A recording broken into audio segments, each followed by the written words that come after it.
93-ში მე დავბრუნდი მართლმადიდებლობას, დავბრუნდი მანამდე სექტებში ვიყავი.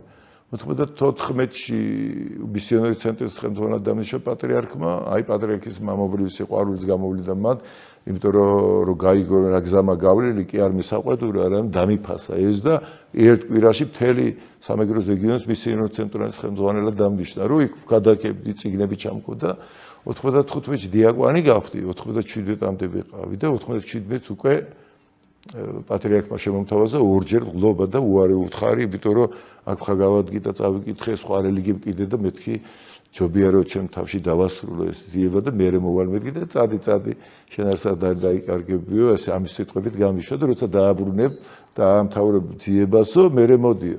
13 წელი გარეთ ვიყავი ეკლესიიდან, მაგრამ იმდენამე მისწავლე, გამოცდილება შევიძინე, ყველაფერი რომ დავბრუნე, აი მამა უძღების შვილს რო იღებს, იგივე გააკეთა უწმინდესმაც, რომ ამდენი წლის მერე რო ბრუნდები, მე ხო გამიშვა რომ როცა კიდე დაბრუნდი, რო უთხრეს რომ გურამი მოვიდა, მამა გურამი გამიხსენა, 13 წელია გასული.